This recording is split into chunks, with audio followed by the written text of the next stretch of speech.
Shalom. Hari ini Jumat 2 Oktober 2020 kita akan membahas masa kanak-kanak Tuhan Yesus dari Matius 2 serta Lukas 2 ayat 39 hingga 52. Peristiwa ke-10 lanjutan dari kemarin, kunjungan orang Majus. Tuhan Yesus saat itu berusia menjelang 2 tahun. Anda bisa membandingkan dengan Matius 2 ayat 16 ketika Herodes memberi perintah untuk membunuh anak-anak.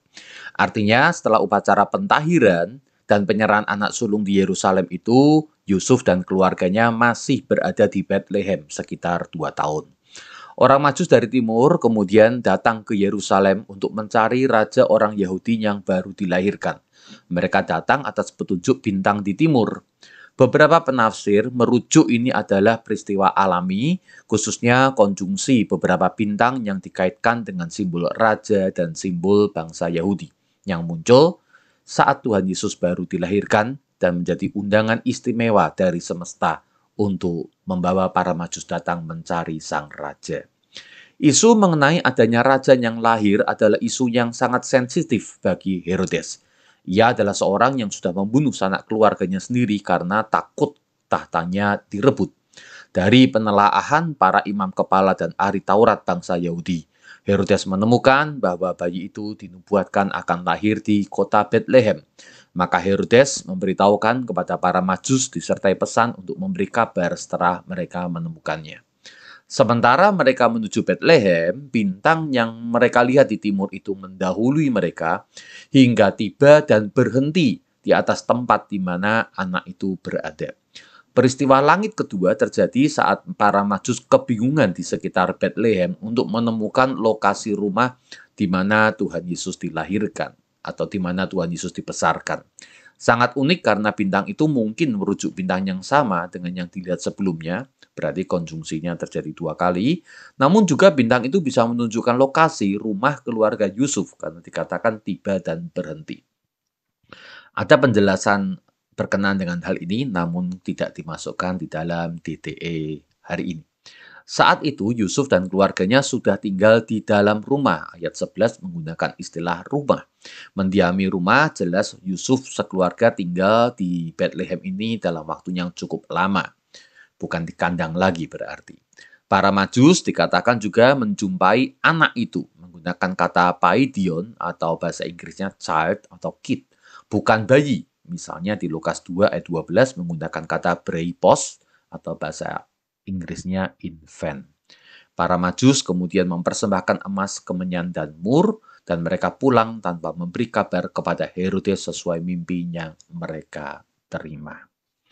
Bapak Ibu, bagian ini adalah bagian yang banyak mendapatkan sorotan dari para peneliti dan penafsir, ya untuk boleh mendapatkan akan informasi tentang kelahiran Tuhan Yesus. Namun data-data yang saya berikan pada DTE ini cukuplah untuk menunjukkan bahwa Tuhan Yesus ada sekitar 2 tahun dibesarkan di kota Bethlehem. Peristiwa ke-11. Yusuf sekeluarga ke Mesir. Setelah orang Majus itu pulang, malaikat Tuhan datang pada Yusuf dalam mimpi dan menyuruh mereka mengungsi ke Mesir. Sampai nanti diberitahu malaikat lagi karena Herodes akan mencari anak itu untuk membunuhnya. Yusuf malam itu juga membawa Maria dan Yesus ke Mesir. Mereka tinggal di sana sampai Herodes meninggal. Peristiwa ke-12, pembunuhan di Bethlehem. Herodes akhirnya sadar bahwa para Majus itu tidak datang untuk memberi kabar. Ia marah, lalu menyuruh membunuh semua anak di Bethlehem dan sekitarnya yang berusia di bawah 2 tahun.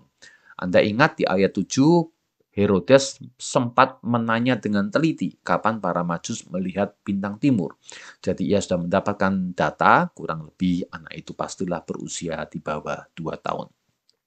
Pembunuhan itu adalah penggenapan nubuatan Yeremia 31 yang membicarakan tentang Bethlehem. Terdengar ratap tangis yang amat sedih karena Rahel adalah seorang wanita yang berasal dari kota Bethlehem menangisi anak-anaknya. Peristiwa ke-13, kembali dan tinggal ke Nazaret. Setelah Herodes mati, malaikat menemui Yusuf dalam mimpi di Mesir dan berkata sudah waktunya mereka kembali ke Israel. Yusuf memilih untuk tidak pulang ke rumahnya di Bethlehem karena pengganti Herodes adalah Archelaus, anaknya yang juga raja yang kejam dan paranoid. Maka sesuai nasihat dalam mimpi, Yusuf pun menuju ke Galilea di sebelah utara dan tinggal di Nazaret, kota di mana Yusuf dan Maria menerima panggilan malaikat pertama kali itu. Di bawah asuhan orang tuanya, Yesus bertumbuh makin besar, menjadi kuat, penuh hikmat, dan kasih karunia Allah ada padanya. Catatan. Saya ingin memberikan sebuah catatan mengenai tradisi bangsa Yahudi dalam membesarkan anak. Dimulai pada hari ke-8, yaitu disunat, biasanya diberi juga nama pada waktu ini. Kemudian upacara penahiran sang ibu setelah 40 hari. Kemudian upacara menebus anak sulung. Biasanya dilakukan pada usia 31 hari, namun tidak terlalu ketat. Ya, di mana imam ya bertanya pada sang ayah, ya apakah engkau akan menebus anak sulung yang adalah milik Tuhan ini? Dan kalau sang ayah mau menebusnya, maka dia membayar sejumlah biaya tertentu. Namun kalau tidak, berarti anak sulung itu akan melayani di dalam bait suci. Kemudian setelah pulang, setelah ditebus, maka bayi ini akan disusui ibunya sampai usia 2-3 tahun dan kemudian disapih sebagai tanda bahwa ia bukan lagi bayi, melainkan kanak-kanak.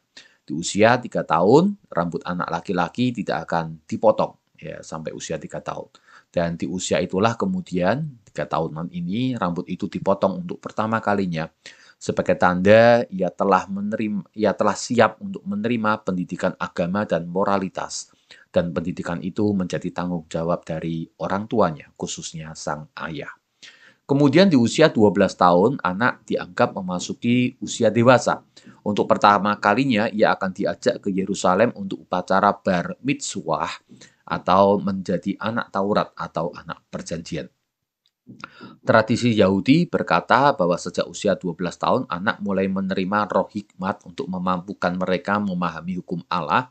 Dan pada usia 20 tahun ditambahkan jiwa atau nalar. Maka pendidikan moral lebih diutamakan bagi bangsa Yahudi dan menjadi fondasi bagi pendidikan-pendidikan lainnya.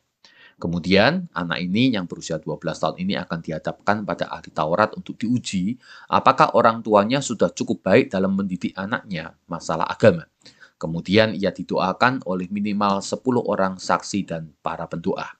Lalu sang anak akan dikukuhkan sebagai keturunan Yahudi, ditetapkan untuk taat tradisi Yahudi dan tunduk pada hukum Taurat dengan kesediaannya mematuhi 613 mitzvot atau biasa dikenal sebagai pagar sekeliling Taurat, yakni ringkasan hukum Taurat yang terdiri dari 248 perintah dan 365 larangan.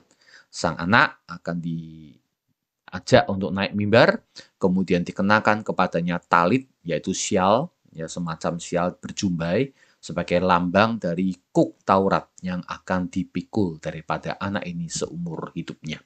Sejak upacara itu, anak ini memikul tanggung jawab sendiri dalam hal moral. Ia diperbolehkan ikut semua bidang hidup kemasyarakatan, dan sang ayah pun bersyukur karena ia sudah lepas tanggung jawab hukum jika anaknya melakukan kesalahan. Peristiwa ke-14, Tuhan Yesus menjadi anak Taurat. Tiap-tiap tahun orang tua Yesus pergi ziarah ke Yerusalem pada hari raya Paskah. Ketika Yesus berusia 12 tahun, untuk pertama kalinya orang tuanya membawa ia ke Yerusalem untuk berziarah. Inilah saat di mana Tuhan Yesus akan dikukuhkan menjadi anak Taurat atau bar mitzvah. Sehabis perayaan selesai, orang tua Yesus pulang bersama rombongan dari daerah yang sama. Setelah berjalan seharian, barulah Yusuf dan Maria sadar bahwa Yesus tak ada dalam rombongan mereka. Maka mereka kembali ke Yerusalem sambil terus mencari-cari dia. 3 hari mereka mencari, barulah diketemukan Yesus ternyata ada dalam bait Allah. Ia sedang duduk di tengah para guru agama sambil mendengarkan dan mengajukan pertanyaan-pertanyaan kepada mereka. Semua orang yang mendengar Yesus sangat heran akan kecerdasannya dan akan segala jawab yang diberikan. Setelah orang tua Yesus menemukan anak ini, maka mereka pun ikut tercengang. Kemudian Maria berkata, "Nak, mengapa engkau berbuat demikian terhadap kami? Bapamu dan aku dengan cemas mencari engkau." Yesus menjawab, "Mengapa kamu mencari aku? Bukankah aku harus berada di dalam rumah Bapakku?" mereka tidak mengerti apa arti perkataan Yesus. Namun Maria menyimpan semua perkara itu di dalam hatinya. Lalu Yesus pun pulang bersama-sama mereka ke Nazaret, dan ia tetap hidup dalam asuhan mereka. Dan Yesus bertumbuh makin besar, bertambah hikmatnya, makin dikasihi oleh Allah dan manusia. Bapak Ibu, kita mendapatkan bagaimana peran orang tua dalam membesarkan Tuhan Yesus sangat luar biasa.